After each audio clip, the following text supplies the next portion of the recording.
Hello, people. Welcome to the community of the Growth Mindset podcast. Guys, if you are a first time listener, don't forget to subscribe on whichever platform you're listening from so that you don't miss on more interesting episodes coming up in following weeks.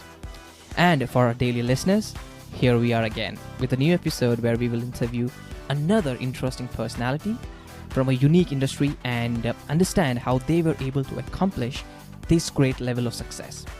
Remember, this is a podcast where we learn easy, practical methods and tips that we can implement in our daily lives from the very best and the most successful people known today.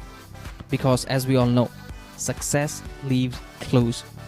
And we, the people having the growth mindset, will use these clues to create a better, more fulfilling, and a successful life. So, let the growth begin.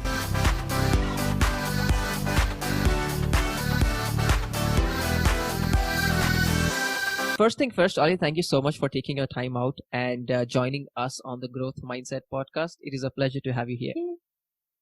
Like we are both happy that we are here. Yes.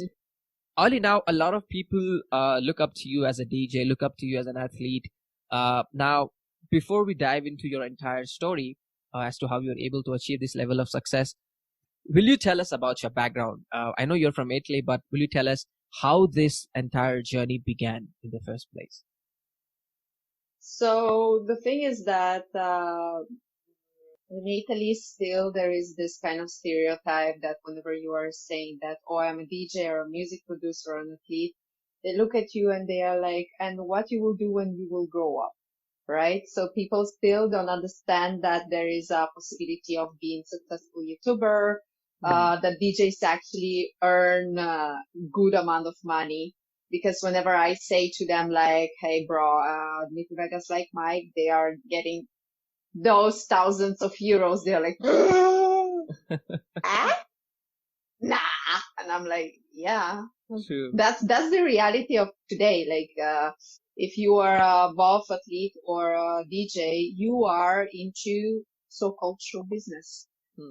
If you are an influencer right now, you are in show business. If you are in a YouTuber or anything that involves more than 10,000 people who follows you, you are starting to be like famous. Correct. Right?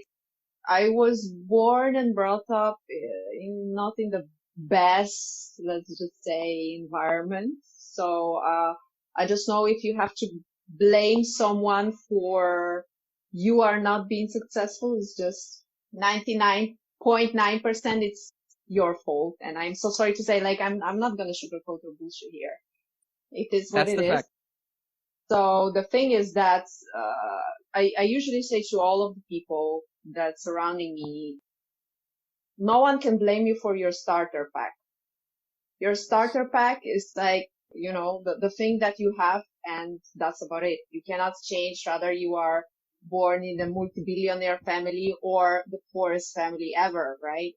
My mom was alone. She was 18 years old. My grandma wanted her to abort because I was a girl. And the guy was just like, a girl? Not mine. So that's another stereotype of literally being not able to just be welcomed on this world just because you're a woman. But it's okay. It's not a problem. Like everyone has their this sort of mindset that violence women against women, violence of the parents against children. There is an issue of my grandmother also. She was alcoholic, so the scenes that I've seen as a child imprinted me a lot because they showed me how to do not end up. Okay. For the rest, I can say that half of my family, for example, got murdered for one reason or another. So I didn't knew them. Like it was just like, at one point, let's just say that my family was such a amazing family that even when I literally heard like, oh, your grandpa got stabbed and he died, I was like, I don't know the guy. So that was the reaction. The same with my uncle, like no big deal. Like that's the thing. That was my starter pack. My starter pack was at the age of some 4 years. I think we got kicked out of the house because we were too much of burden of the house of my grandma. Before, we were just like sleeping on the floor and treated worse than animals. Wow. Because the grandma had to drink with the boyfriends and everything. So at the end of the story, we ended up to literally for months sleeping behind the counter of my mother's work, between the exit door and sink, and eat the leftovers. So that was the starter pack, right? That was the starter pack. The starter pack, it was me being on the mercy of fate. So it's like I grow up with the thing that there was no discount for me. No one ever spoke with me as to a child, no discounts because you're a child. No sort of things that, oh, no, leave her. She's just a child. There was nothing like this. I skipped all of the childhood, teenage and everything, and I just became an adult at the age of 4. So that was my starter pack, obviously. And, I cannot blame anyone here. True. As a child, I could not even go to work because I could not. Yes.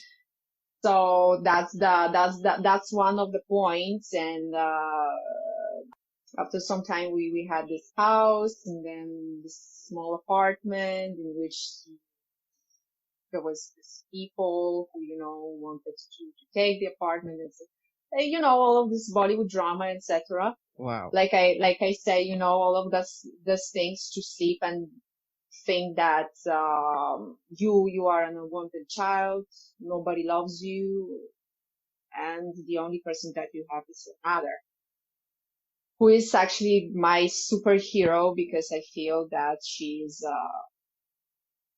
one of the strongest persons that I know. I never met stronger person than she, because she had it very, very bad. Then obviously my mom remarried with my stepdad, and then after, like, we lived together for some time, and then biology is biology, and he passed away, and then also there was full drama from his parents' side, from his family side, because obviously the starter pack and the stigma of a woman who wanted to keep a child. The responsibility that you can take from all of this is just like, be responsible of your life. Yeah. Right? Don't expect people to say, let me just give you 1,000 euros and a chocolate. True. Okay? You happy? No one will come to you just because you're nice. No one will come to you just because. People will not love you for you. People will love you for what you are giving them. Whether it's a feeling, whether it's anything, right? Money, success, prestige, anything. You are loved maybe by your parents, I was accepted. True. For example, like my mother and etc. Yes. She knew that I was the cause that she interrupted her athletic career, for example. It's all things that I just realized with age, that it's adulting is hard, but not adulting is even worse, because at one point you are 18, you're 20, 21, and then you have to hustle. True. So you cannot say that, and I will not do anything, and I will just stay here, and I will not learn how to survive. True. So I'm not saying right now, like, obviously there are people who were born privileged, other people didn't. So I'm just saying that let's just level it up right now, 2020. For example, this lockdown showed the real situation to a lot of people. Correct. You never know where you will end as well. So just be quiet, be humble, do your thing, do your stuff, work hard on it. When you will work hard on it, you will show what you can do. Then people will come back to you and say, you know what, we can do something together. Why? Because I like the product that Correct. you're selling. Because at the end of the story, we are selling the product. Yeah. I love the part, wherein even though having an environment wherein you were a kid and then, so much, maybe say not a lot of people that were supporting you to go to the next level, that much appreciation, that love, the environment was not that uplifting. But then how were you able to get out of that environment and create a life that you have today, which is pretty inspiring to me to understand from where you've come and to where you landed today. So how did this shift happen? When did you decide that, I'm going to take charge of my life? And then go to the next level? How did all that begin? Once you will be really hungry, and I'm saying that kind of hunger which will make whole of your body pain and make you cry for days, then you will understand what it's all about. Then you will start to hustle. Then you will do everything to make this pain away, like go away. It's not that tomorrow it will be. No one says that tomorrow will be something. If today I'm not gonna hustle, tomorrow I'm not gonna eat. Yeah. Do I want to come back to that place? No. Do I want to come back to live on the literally street? Oh, hell. I came to India, for example, I didn't knew anything about it. Anything. Zero. When did you come to India? How old were you? So I came to India like for the first time like 10 years ago, but it was just like for 2 weeks, and then there was a manager who was like taking care of everything, so I didn't have to like speak Hindi or knew what rickshaw was and all of that. I didn't knew anything. And the Indian culture as such doesn't exist in Italy. Yes. So we don't know anything about India until now. When I say after like 10 years, I'm saying that, oh, I'm living in Mumbai, and people are like, ah. I'm like, Mumbai, India? A lot of people, 30 millions only. It's like half of the Italy, literally. And they are like, but where is this India? I'm like, Asia. And they're like, I thought Asia is China. Yeah. Yeah. So this is the thing. It's rare for an Italian to know English. I've interacted with a lot of them, and yeah, the communication, mostly they prefer their own language. That's what they like to speak, and that's sometimes a challenge. Now after that's ego. That's ego and ignorance, because I know like 5-6 languages, and I'm trying to understand Hindi. The process of how to say of knowledge is that you have to be humble enough to understand that you don't know things. True. The goals of mine at the age of mine right now, as I'm standing, I'm doing a career in the foreigner country, not even in Europe, in Asia, with people who are not even speaking my language, and I don't speak their language. But still, we respect each other, we make it happen, we make it work. I made it in the country with 1.4 billion of people, and I'm a stupid girl that came with 3 bags and 200 euros in the pocket, knowing that there is no way back. Wow. Without the house, without anything. In one of these gigs, whatever. So I knew a boy, and we happy kahani, and then we went into this arrangement that yes, I will come to Mumbai and we will live together. And I closed everything in Milano, and then I came to India, and then I started to call him as I touched the ground, and he just switched on the phone. Wow, that's crazy. And he left me alone at the International Chhatrapati Shivaji Terminal 2 at arrivals, and I remember that was like 5 o'clock in the morning or something. I don't actually, but it was like in the middle of the morning night, and I was like, what am I gonna do right now? And I was crying so much. People So were looking at me, how what did you she's doing. manage I'm it? like crying. What did you do then? I had to call people. Like I had to literally contact people versus on Instagram or any social media saying who is in Mumbai, who is Mumbai, who is Mumbai. Yeah. And one of the people who actually was on one of my gigs, they're like, okay, I'm in Mumbai. What's happening? I'm like, so this has happened. So it's like, it's okay, not a problem. So the thing is that I was very romantic, so I shifted on 14th of February. Oh, so wow. the plan was just to shift and spend whole day with my Janu. Yeah. Yeah. So I But spent that whole day crying. damn, The whole hotel. that is crazy. I mean, imagine, I can't even imagine the fact, wherein you are leaving your entire career, your country behind, and then, starting a new life with somebody. You decide to take that big leap of faith, and then you come here, and then you all of a sudden they just ghost on you, right? They just disappear, and then you have no idea where to go, and then you starting something from scratch. I mean, wow. I mean, that is amazing and crazy at the same time. This is stupid. Obviously, I would never do that again. But I understand that this is stupid because I just literally went out with my heart in my hand and said, okay, just take it.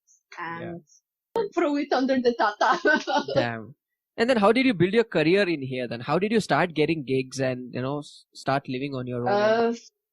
So I had to search urgently for a house. So I obviously Facebook. I started to click everywhere, and some people that I knew already here, they said, okay, this group is there, that group is there. So I started to understand what it's all about, and I recontacted my manager, my old manager, and said, okay, bro, I'm here. And his reaction is like, here where? I'm like, here, Mumbai. He's like, impossible. I'm like, not anymore. I am living here under the bridge. Wow.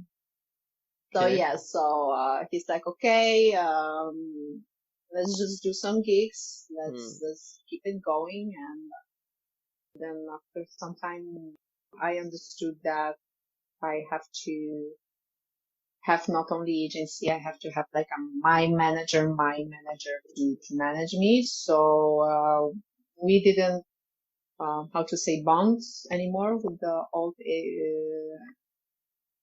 management. So I just understood that I have to grow, and to grow you have to go through all of the process alone. And then once you are big enough, people will come to you and ask you for more gigs. True. So for 1 year or something, I was alone. I was managing my gigs alone because people already knew in India that I'm here, and somehow they liked me. So don't ask. I thought that I'm the last person who Indian society might accept, but it turns out that I was shook myself. I was literally shook myself. Not because there is this anxiety whenever you are passing like near to these aunties or uncles that they are like, you see that they are like hardcore sari, kurta patani, and they are like, oh my god, they are gonna abuse me. Oh my god. And they are coming, they are like smiling, saying, hey. And I'm like, hello, namaste. Nice. So they're like, nice tattoos. Oh, you have a piercing. Let's do it. Take a photo. And I'm like, are you sure? Like, yeah. Like, interesting. So that was one thing, but I always, no matter who I had in front of me here, I always like serve and smile, thank you and peace and such. So that was one thing that I brought up from my mother's side, let's just say. She said, no matter who you have in front, just respect them, and you will see they will respect you back. And now, what practical advice do you have, Ollie, for people who want to start? Because I have a lot of friends who are into DJing field and who want to make a career in this field. So what advice would you give the aspiring DJs so that they can become successful in this field? Okay, so there are two ways, or huge, great agency which will push you as no matter what, which will make you and will sell you, because for a big agency, you are a product. So they will have to sell you in somehow. So they will have to shape you and then sell you. Or you already have a great production behind your back, put it on social media, and you have the social media support. So Yeah. if you are great, like, you know how it works. Right now, social media is everything. Yes. So if you will be strong on social media, promote yourself on social media, throw your music on YouTube, throw your music anywhere you can, and then see what's up. Okay. Mixes, productions and everything. No one said that DJing is something that it's not expensive. So you have to insert money before and then take it after. One thing that you can do is just take online classes, which cost nothing. Yes. Right. Let's say somebody wants to, let's say somebody started these online courses and they are trying to push their content. They're pushing their content all the different platforms, be it YouTube, social media, Instagram, Facebook, all this. How can people build a brand also on social media? Like how you have a personal brand on social media, you're an influencer. How can people become an influencer and become socially strong? So identity is everything, first of all. If you are, for example, my identity is like I'm all over the place. Whenever you will see me, you will see me. It's not a possibility like that some group of people will not know me or something. They will be all lalba. So identity is everything. At the end of the story, whenever you have this thought that okay, I have to have like a point for which people are recognizing me. So then it's what I have to offer. Then obviously, very good quality pictures and videos. If you can, for videos, sorry, but I use like a phone, but for pictures, I use like professional guys who are coming and doing that. So, if you are trying to get into influencing, please, but then what do you want to do? You want to be into makeup, you want to be like an influencer and something else, you want to be I don't know, do the review of eyebrows. Correct. So it's like, but that's the thing. What you can offer to people? True. Entertainment. Okay, cool, perfect. But then, what's next? Who you are, what you are doing. Like the people will recognize you for something, right? Exactly. If you are empty or you cannot create anything from your own, once I will delete one app. True. So some people said to me like, okay, I am very famous online. I'm like, good for you. I have millions of followers. Good for you. What are you doing then? And he's like, I'm famous. I'm like, yes, but famous for what? And he could not give me an answer. So I'm like, okay, see, Bollywood stars, actors, when a Bollywood actor will come outside, you will understand, oh, this guy is an actor. Oh, this guy's name is XYZ. What he's doing, he's an actor. He's famous for acting. Okay? There is this MMA fighter. Yeah. You know who I'm talking about. Let's not take names. Okay. This guy, why? Because he's a great MMA fighter. He's coming from the hood and he's winning and then whatever. He constructed it. Okay, but he's entertaining people online and offline. He's a fighter, right? Yes. When a person who is only famous online goes outside, nobody knows what you doing. Understand what Correct. like, you pass me by and you are saying you are famous and I never seen you what you are actually doing in life. are I'm not saying like my background story is I'm a criminal psychologist, so I have a PhD in that. I had to literally work on 3 works to get that, and when I got there, I understood that it's just dealing with human shit 24/7 for very, very less money because you are not inserted. So this is nepotism also there. So I was like, well, okay, let's just be happy. But then I continued my work. My DJing and everything. So I didn't stop working since I'm like 17 years old and living alone and paying my bills and everything. I'm like, bro, I'm closing my house and my house is my house. It's not, it's my house, my responsibility. My life is my responsibility, no one else's. So whatever shit I'm doing tomorrow, when I look at myself in the mirror, my mom always said, do any shit you want. But tomorrow when you wake up, you will see yourself in the mirror.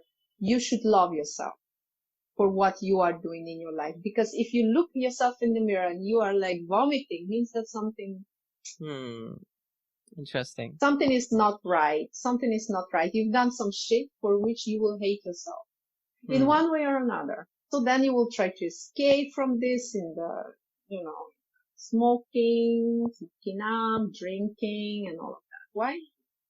Because behind of your mind, you know that something is wrong. Yes. And you're trying to escape. The answer is from what? I love this. Right? I mean, one of these things. Think about this for a second, right? Like how you started this career by yourself and now making a career in obviously DJ in a whole different country altogether without having this language barrier, you were still able to come forward, become an influencer, right? And now, as you also rightly pointed out, there are a lot of people who just say I'm famous on social media, and which has become like a trend today, right? When people want more followers, but they don't know what exactly they're going to offer in the first place. Like making sure. Listen, do you have 2 crores? You can have 2 million of followers right now. You can buy them out. True. The problem is that everything, likes, comments, but everything will be fake. It's like a new style Ferrari. Before, whenever you were wealthy, for example, there is one guy which I'm like, oh my God, he's Italian. No, please, God, no. He's coming from a wealthy family. He got virus because he posted this video in which he's dancing at his age. I'm like, grandpa, check. Then, suddenly, like, it comes to only he can just dance, apparently. And they started to invite him here and there, etc., etc. And then he said the Tomorrowland. Like, wow. After 15 years, I cannot get a Tomorrowland slot. And it's okay because this is my level. Like, I don't pretend that, I'm bigger than I am, but at least whatever I have. True. But there is the difference between a person who has, has money to pay the cost producers and push the things for internet, pay for, apps, pay for, slots, etc. There is a difference. And the difference, there are so many people who are, into DJing and producing for years and haven't reached that stage. In half a year. So then whenever you are seeing, you look that from the money concern, you see how much money you have actually. How much money you have, how much money you get, how much money you earn, and how much money you spend on social media, etc. It's a nice game. But the thing is that it was politics. Right now I don't know. After lockdown, who will survive and how the things will be done. I have no idea. Interesting. Let's see. Yeah. Now, since it's lockdown and I've seen a couple of your videos and you continuously post on social media, right? Especially with regards to working out and keeping yourself fit. Now at times like this, how are you keeping yourself fit, and what advice will you give for others to make sure they're also fit at the same time? So I modified my workout with my kettlebells. They are always here, and my kettlebells and my flow. So I've done a lot of free body exercises. I focused on my technique. So right now I'm way more, let's just say, grown in some ways, because like, it's it's like being in any field, like being an athlete it's being in any field right now. So you have to update yourself. There is always something new. Yes. There's courses online. There is something like your favorite athlete that knows this move, how he knows this move, etc., etc. So this is like study over study over study. First of all, any movement is always welcome. If you don't want to do, I don't know, push-ups, pull-ups, and all of that, just please walk for 10,000 steps, and we are cool. Please just do that if you can. Just it's not that hard. You just go to the grocery store. Yeah. Which is like 2 kilometers from you. It's not that hard. Please try to survive and use sidewalks. Thank you.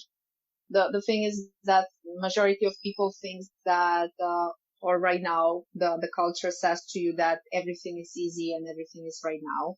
And they teach you that, and you see your body as like some t-shirt that you can just do whatever you want with it, which is not true totally, because you cannot expect that 1-year-old will be behaving like 10-year-old, right? Yeah. The same with your body. So you have to grow.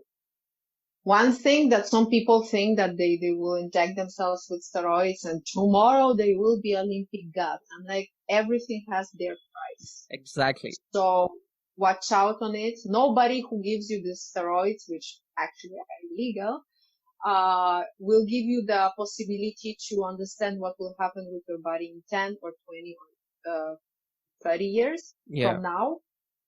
So for me, it might not have any effect.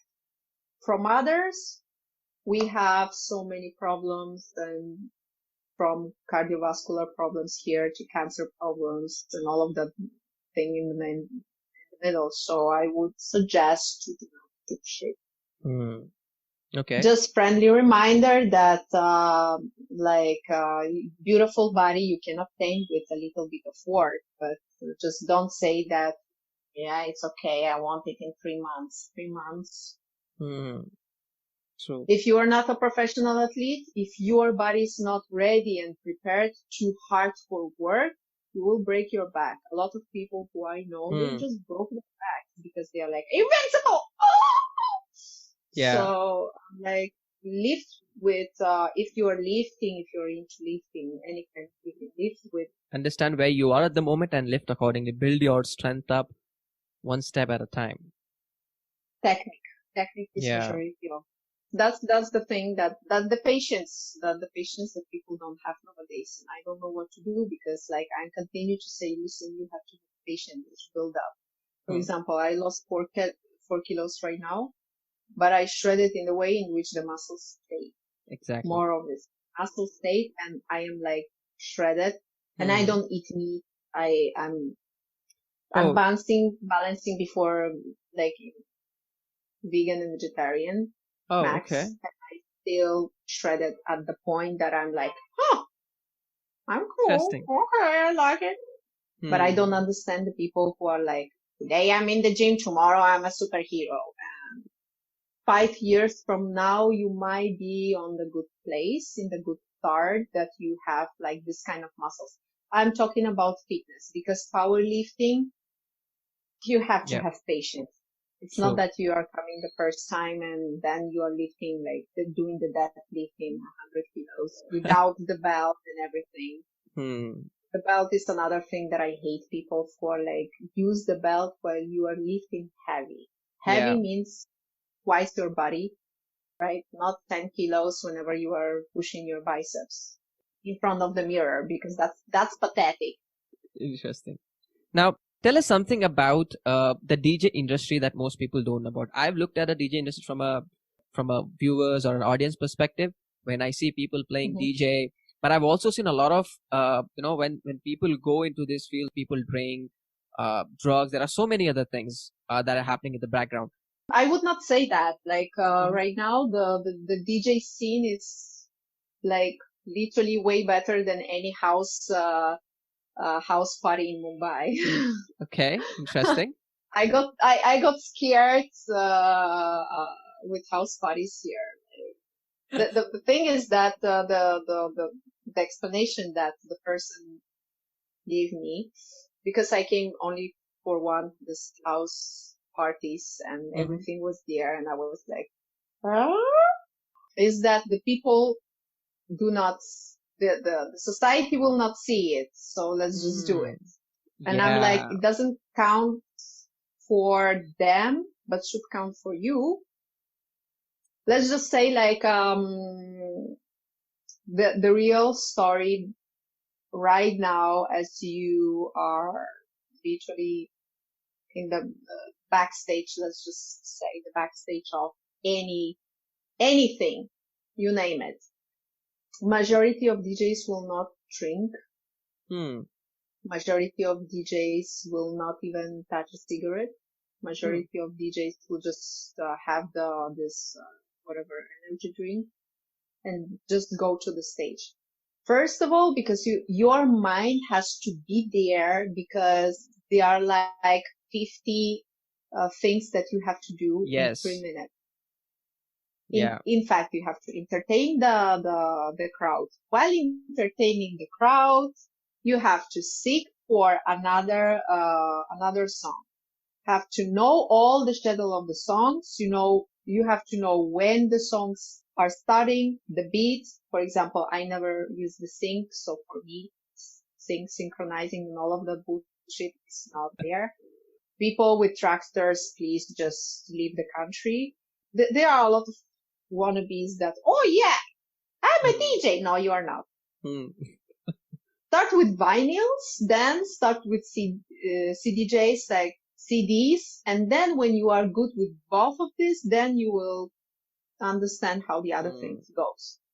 The other thing that the DJ has to do is to understand the crowd. And whenever you are under influence, as much as you can be huge, no one will ask you again.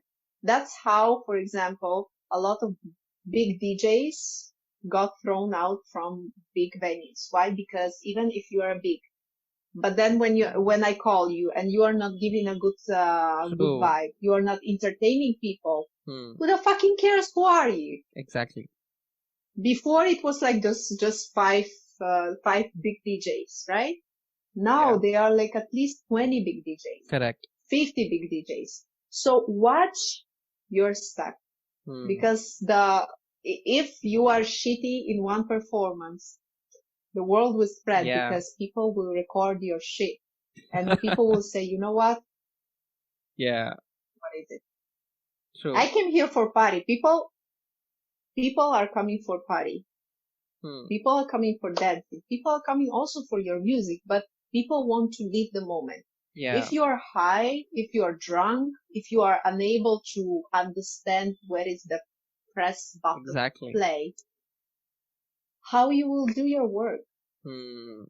Very So interesting. majority, not everyone, but majority of DJs for the past, I don't know how many years I'm into this. I haven't seen them doing Hmm. stuff. Nice. We usually, what we do for swag is just come with our friends and Hmm. make them come backstage and stay in the backstage, so they have this feeling that, oh my God. And then see this power that we have over the crowd Correct. behind stage. So Correct. that's the all access thing that is like ultimate orgasm, you know. So Interesting. that was that is the thing that I have a swag. Like, let's just say that I have a swag, and I see that a lot of DJs, they are like bringing even their families behind the stage. Uh-huh. From our side, we are cleaner than a lot of, Nice. Interesting. obviously. for the mentality that happens that they say, no, right now, people will come and drink and they will party and all of that. I'm like, people are drinking outside the venue 10 times more than inside the venue. Why? Because they have to be manageable to understand where they are. Because if there are 20,000 people around you, you don't want to lose your friend. True. Okay, so you want to be like sober enough to understand. Okay. Yeah. Right? Makes sense.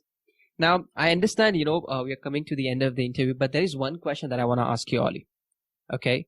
From your own personal experience of, the story wherein you had no idea about things and then you came to Mumbai, a whole different story altogether, built your career up, influencer, and you are a very good place right now. So if you could give advice, let's say one trait to all the listeners, which they can do to become truly successful and also feel happy and also be able to look at themselves in the mirror and say, what you did yesterday was good.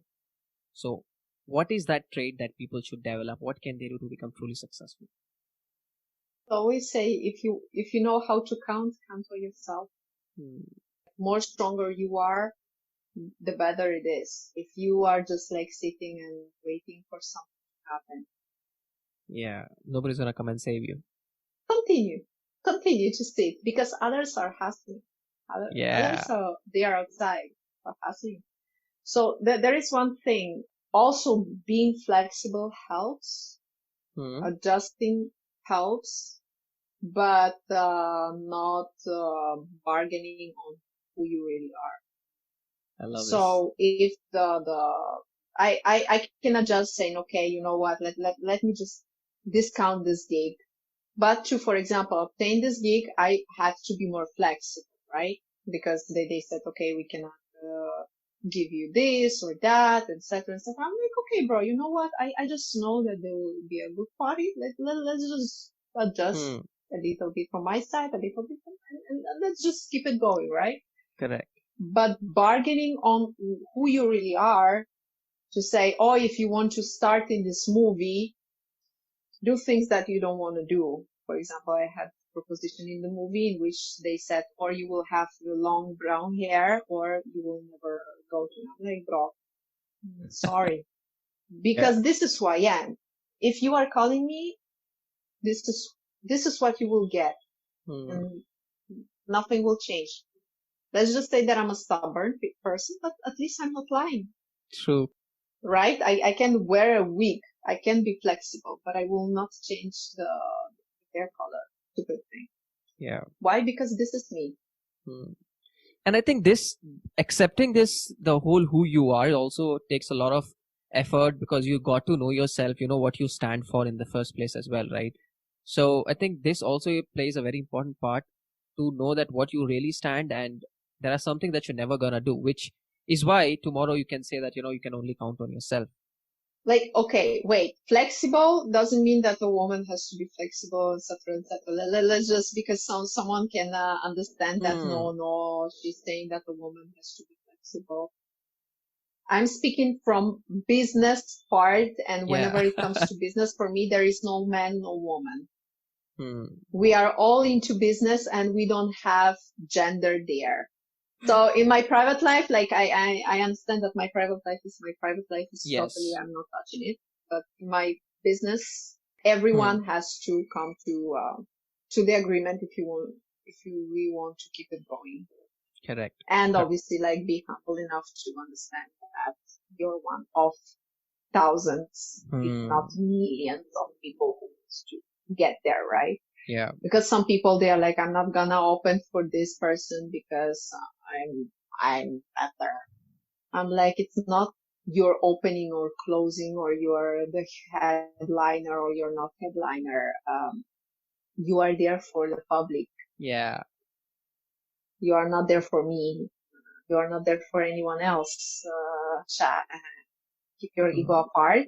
So one of the things that you have to understand is that if you have been chosen to be on the stage, on any kind of stage, because right now the stage is your social media. Hmm. If you choose to be on the stage, do your best, see what's up. If they like you, they like you.